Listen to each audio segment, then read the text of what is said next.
Welcoming on the stage Ms. Delshad Irani, editor, Storyboard 18. Thank you, Mr. Mani and Ms. Irani, for joining us today. Incredibly brilliant to have the both of you be a part of India Digital Summit 2026. We are looking forward to the conversation between the two of you. So I'm going to leave the stage to you, Ms. Irani, requesting you to kindly lead the way. Thank you very much. And hello, everyone here. And Kiran, it's lovely to share this stage with you. And let me just begin with a congratulations, first of all, on the absolute juggernaut that you and the team have built. And we're still in the first month of a new year. So let me just ask you this first. When you look back on the past year, what would you sort of pick as one sort of highlight of the journey for you? Let's just start there before we dig into the actual theme and topic for today. Thank you, Delshad. First of all, congratulations on the success of Storyboard 18 also. You built a great platform there. Thanks to the audience for joining in. Lot to be grateful for last year. But I think if there's one moment that I will pick from last year was when we broke the internet for the Women's World Cup final. That event particularly stands out for me because to have a sport outside of male cricket actually capturing the nation's imagination and having the ability to bring it at scale literally brought everything together, which is the world of not just technology, but also the world of passion together. So personally for me, that's always stands out as a moment that I'll be always very, very proud of. I love that. And what a moment it was. And because you mentioned that convergence of technology, that moment, the entertainment of it, sport, let's come to the topic for today, which is how AI is essentially reshaping, disrupting media and entertainment. And I want to sort of, right at the start, let's talk about the center of it all, the consumer, right? I want to know from you, how is AI actually, when it comes down to me as an audience, as a consumer, how is it changing my consumption patterns, habits? Essentially, what's in it for me? What's the platform perspective on it? And what's your perspective on it? First of all, just to set the audience expectations right, this is the worst setup that you could have, that you're being put on stage to talk as an expert on AI, when the content available on the internet is far more than what any one of us can speak over here. So I'm not going to post myself as an AI expert more than anything else that you can read up.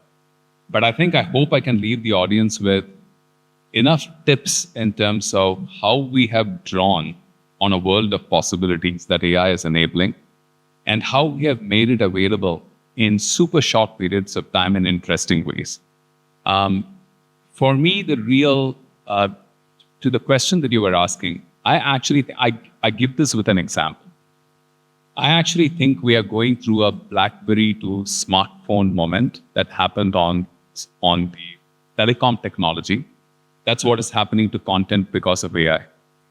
So if I unpack that a little bit for you, I think we've all gone through an era, at least I have, that I've gone through an era where phones started with 1 to 0 buttons, and then the buttons started expanding. Then it became alphabets. And at some point of time, it was almost like a mini computer that you were carrying in your pockets.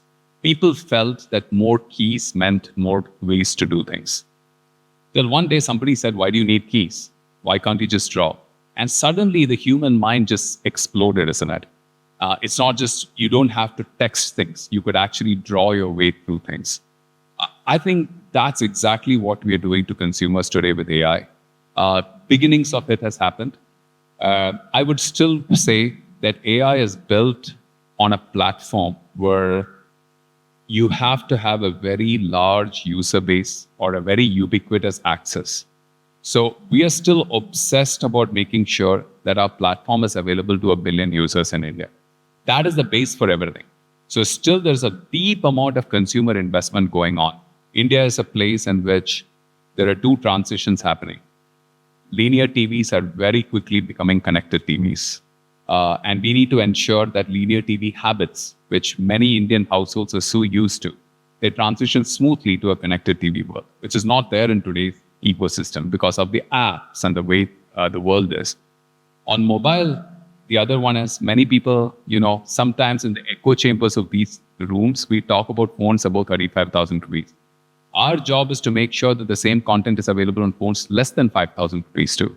So I think technologically, we are still obsessed about making sure that we land our content across 1 billion screens.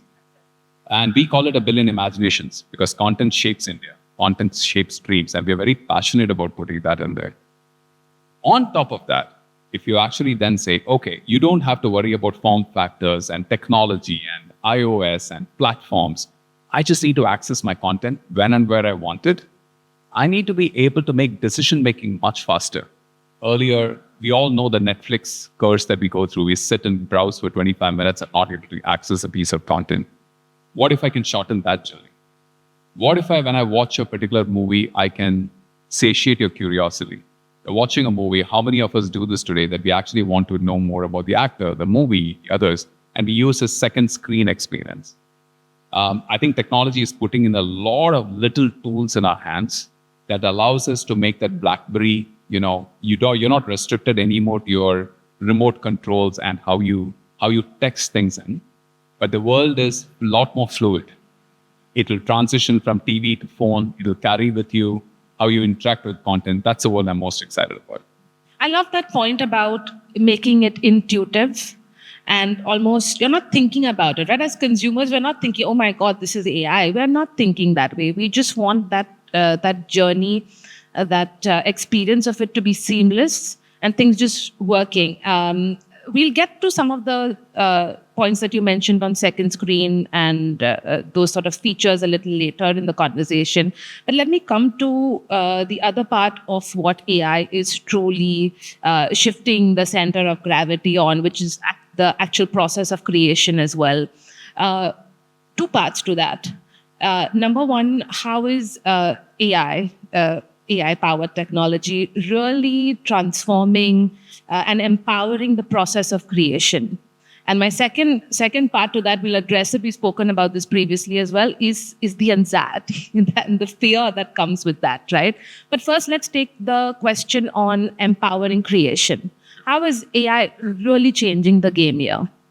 Delshad, this is the world I am most excited about. And I think, look, for all of us as users, people who have used Sora 2 or Nano Banana, you've already seen the power of storytelling in the hands of each one of us. There's a storyteller in all of us.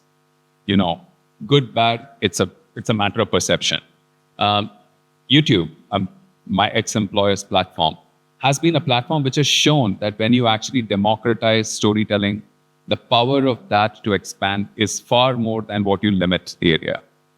I think what AI is enabling us, the power of amazing storytelling, combining that with a world of creative possibilities, which is not, I'll give you one example again for it. Examples help me anchor the story. Someone came and narrated a story to me about a week ago where they said, look, budding new storyteller, and said, look, I have this story about 2 fighter pilots, one coming from an esteemed family of, very esteemed family in the defense background, and the other one who is a rags to riches story. And the story was all about their 2 egos, how they clash, and then they finally have to get to an area where they protect the nation, and it goes about. There was something about that storytelling and the passion with which he said it, which was excellent. But now, in an old world, if you had to make that story, you will need money which runs into hundreds of crores. Now, all of a sudden, the same thing with AI could be told in lakhs because the screens can be generated. I think I'm most excited about that. I anchor these on these examples because the edge of storytelling, which was otherwise possible as low-cost storytelling. There's nothing called low-cost storytelling anymore. There's only storytelling and the world of possibilities. That is perhaps the most exciting thing about what's happening on content. The other thing is extending content IPs very seamlessly to new things. You're watching a long-form content. Today you watch highlights of cricket. You could actually watch key moments now of every event that you want in case you missed your episode. You could convert that into a short reel. You could actually do memes with your favorite actors, actresses, and put it out on social media. Content interactivity, gaming, the ability to vote on a piece of content. These possibilities emerge simply because now content has been broken down to bits and bytes. There's enough intelligence which translates into intuitive moments that you can create for customers. There are a couple of things that you mentioned that I would love to pick on. And this is a bit of a segue from what we had thought of. This whole sort of explosion of even short form content or micro dramas. What's your take on how AI will propel that growth in various formats of storytelling? Or will we see one form emerge now, as you mentioned, with AI really democratizing storytelling to the point where, as you said, cost is not a factor, right? So what do you see happening there when it comes to actually formats of storytelling? There was a time, even when 2.5 years ago, when I came in, people naturally said premium content, 20 minutes and above. Anything lesser than is not so premium content. I think first we are shattering that myth. There is quote unquote premium content, great storytelling ability in 30-second, 60-second formats. So when creators are willing to create stories which are great, why should technology or the world of studio settings be any limitations to people? So whether you call it micro content, micro drama, I think there are 3 levels of barriers that have been broken. One is the cost barrier, that you can tell storytelling at a lower cost. Second is a publishing barrier, which is that if you are a very, very good storyteller, today, simple things like if you want to publish a micro content today, the platforms in which you publish it may not be the platforms in which you want to showcase your content. You know what I'm saying? Some of the platforms are not something that you want to be associated with. So typically, you go to some of these things, you are forced to tell a story in a particular way that particular platform wants. It's not about my style. So publishing actually becomes a barrier to great storytelling of short form. And I think the third one is, can I economically make it viable? Because you cannot do great storytelling in platforms with lesser scale. So my feeling is, if that part gets bridged, all of a sudden, I think there's an entirely new format for consumers to engage. Exciting possibilities. It's almost like you can't wait for what comes next. But let me get to, on that point about what comes next, Kiran, there's of course a lot of anxiety, a lot of fear when it comes to AI taking jobs, the fear of, am I skilled enough for this new age of technology? What are you sensing from stakeholders, employees, talent, when it comes to that anxiety? And how do you address it? When you talk to people, when you talk to peers even perhaps, how do you address that anxiety and fear that comes along with the technology? If an accountant like me can speak about technology, I think the world of access to technology is definitely breaking down. I think today there's a lot of excitement, a lot of acronyms around AI. But if anything, it's clearly that the world of very complicated technology is left to a few brains who will build the tools. But the tools are actually available to all of us in far more faster, nimbler, better ways. So I actually feel very excited about, yes, the fear is real. However, I actually see a world of possibilities. I actually think great storytelling, the ability to break, and I think all of us have also experienced this. Try and put a storyteller together with a technologist. It's perhaps chalk and cheese. It's very difficult to see a reaction happen or some magic happen. But I think now that's beginning to happen. We have actually put together an internal AI media lab, which has the combination of people with extreme creativity, with extreme technology skills. And it's outstanding to see how they come up with possibility. So I'm very excited about it. Some jobs would go away, because why do you need now someone who's like a data analyst or someone who is on a cutting table editing highlight pieces of reels? I actually don't think those are the jobs which are fun jobs that people want to be in. They will transition. But I think that's a much more expansive world. Are we up-leveling people to better roles, better ways of storytelling, and higher order outcomes? I absolutely believe so. Wonderful tango between art and tech, creativity and AI. Let me zoom in a little bit more, Kiran, on what the platform itself is doing. We briefly spoke about this earlier, and when it comes to the overall media ecosystem and how, in a sense, the platform is fueling that leap when it comes to technology. What are you doing in terms of not just building in those features, but building in systems that are sustainable, that will make sure that the platform and your people are ready for that growth as well? I think, Delshad, that's, again, my one-word answer to be is we are transitioning from infrastructure to intelligence. A large part of our first journey was to put the infrastructure that is required so that we are available on every possible screen. We are easily accessible. The content is something in which people can interact. Now I think it's a world of if that same infrastructure pipe can be made a little bit more intelligent, then what can happen? Now, a few examples for what intelligence means is intelligent enough to know that Delshad watched a piece of content yesterday. She might be interested in another piece of content. Delshad asked a question on a big screen, it should easily transition onto the small screen. These are all small pieces of intelligence which all of us are aware of. But imagine if I now extend that to say that when someone's watching something on the big screen, I automatically or intuitively know that on my phone, when I'm watching a match and I'm searching for what was Virat Kohli's stats in the 2019 IPL and how does it compare to 2024? The ability to link what's on TV, show the stat, but also show the highlights from his last match. That world is possible today because content is being read real time. It's being transitioned into intelligence and it's able to answer your question and curiosity in the context. I'm just giving these as examples as to how intelligence is transforming viewer experience. As a particular, this time when Big Boss happened, which is a very big reality show on our platform, we actually started using interactive tools.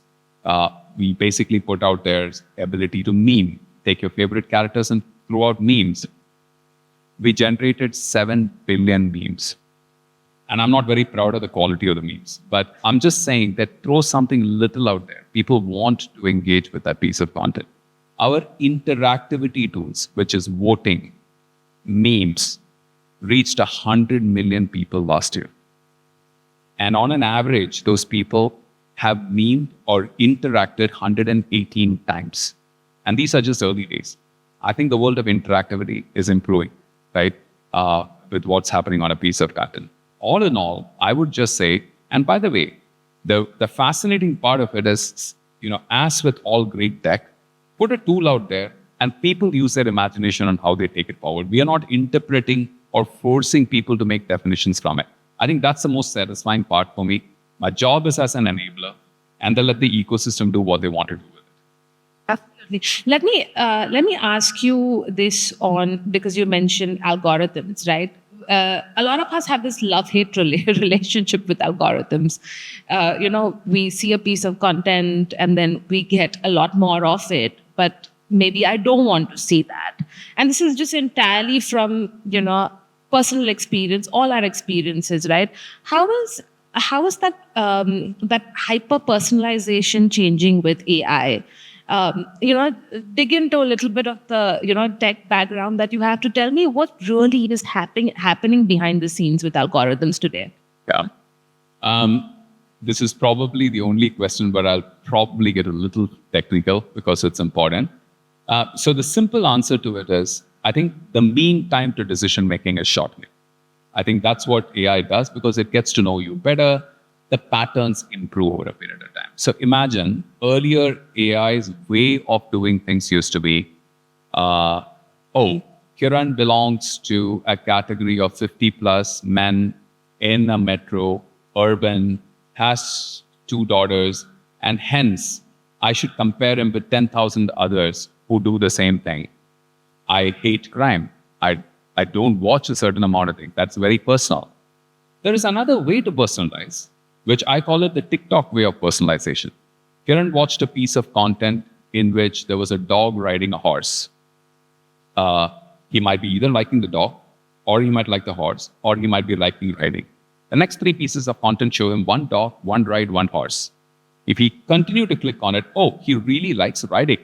Let me give him more riding videos. It's in the moment. It's AI personalization there happens because I'm reading you and your reactions, and I'm trying to get to understand you. In very technical parlance, people say one as personalization and another one as agentic AI. This is very complex words. But that's the world which we are moving into, where in a matter of seconds, I'm able to gauge you and I'm able to draw you in. And its earlier world was because compute was lesser, people had to rely on lagged information. You create your profile, you tell me your age, you tell me your language, and then that lagged information actually becomes the intelligence that I use. But in a world where compute is unlimited, it's interactive intelligence that's shaping up our conversation. And that is so much more intuitive in going. Now combine the fact that content viewing is not just viewership, it's voice, it's interactivity. And there's magic waiting to happen. We will get to that, but because you mentioned your kids, 2 daughters. So what about their content consumption habits, Kiran? You have to tell me, because it's really interesting, right? We watch our families, our friends, the way everyone consumes. What about their habits and consumption patterns have really struck you or surprised you?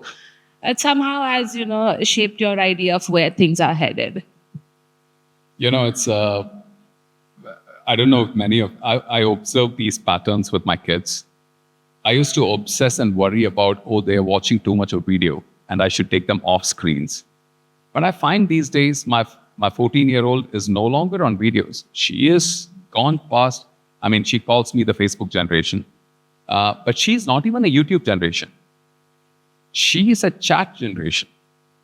She uses ChatGPT almost as a personal assistant, confidant, talking.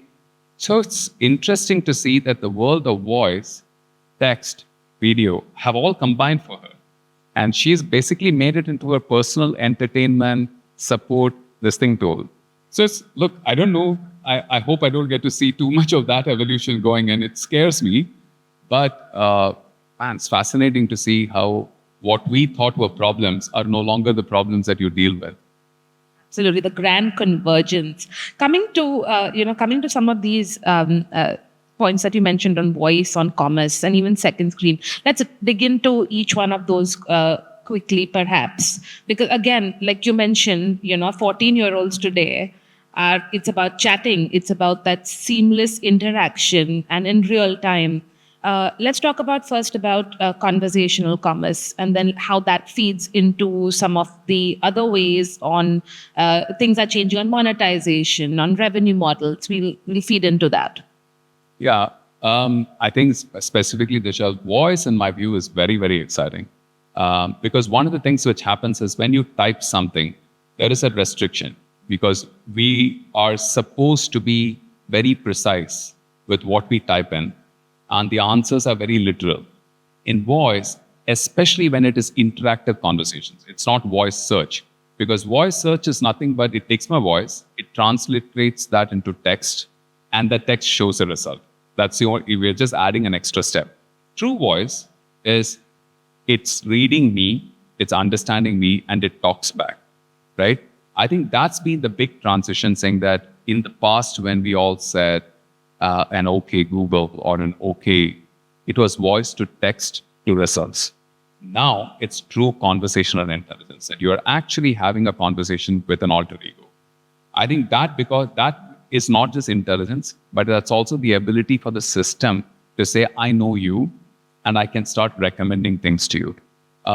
Content is actually one of the, I would say, a world in which one of the possibilities of what you can do with conversation can be easily put to use cases. Because it's not like a world of medical science or others where the possibilities are so many that I can't get to very precise answers. for normal human usage, the world of media can be very nicely curated into a conversational experience. And I'm very excited about what that's going to come in. Second screen, I think I spoke a little bit about it.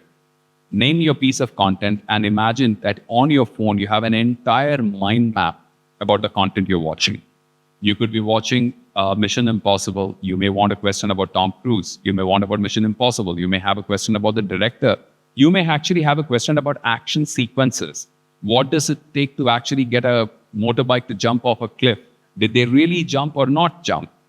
Imagine if all of this is just a visual in front of you and you can actually wade it through, get to a particular point, interact with that piece of content. That is what was erstwhile text turning into a world of very interactive experiences, right?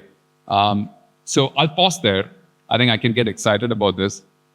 It's not about the technology anymore, as I began. It's about the possibilities. Imagine, as a company, we are a little over 1 year old. And during this period, we have integrated 2 platforms of 200 million plus. We have got it to 1 billion people. And we are now seriously dabbling into spaces like a conversation. By the way, commerce, since you said it, shop the look. It's a feature that's now got to become like a standard feature on our platform. What is exciting for me is how much AI is enabling us to bring these tools to bear with a engineering force of 500 people, right? Yeah, the turnaround times are fast.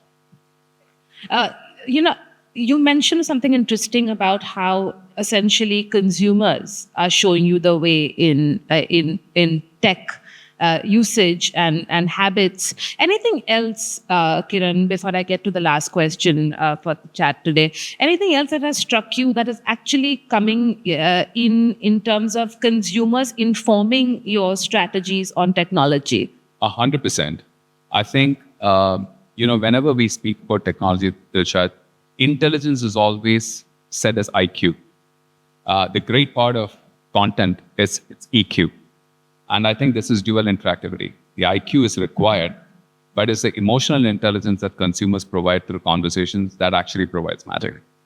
Absolutely. And we're seeing that in cases where it's only the tech and not the EQ involved, there's backlash. We're seeing that already. But let me come to the final question. As you mentioned, the platform itself is only a year old, but there's a lot of legacy there as well. And there's a lot of, it's a lot of the new age too.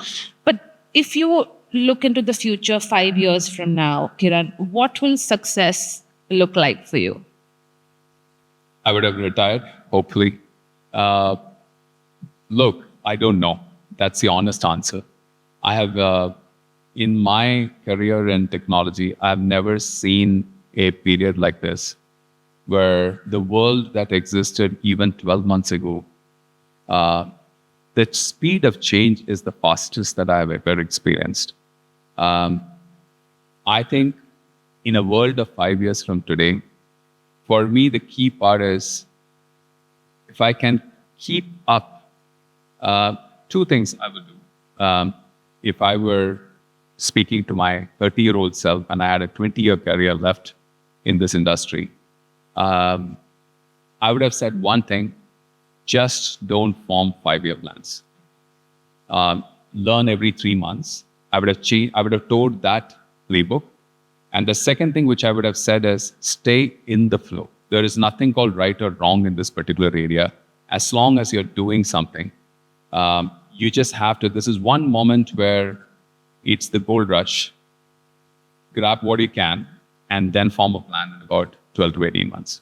No 5-year plan. But when it comes to the platform, what would prove that JioHotstar didn't just use AI well, didn't just capitalize on this moment, but actually defined the industry's future? What would cement that for you?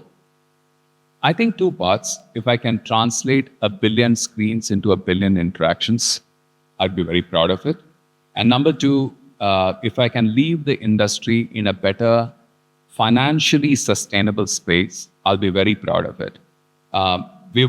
we've spent, I'm not a career media and entertainment person, but anyone who's here knows entertainment is a hard business.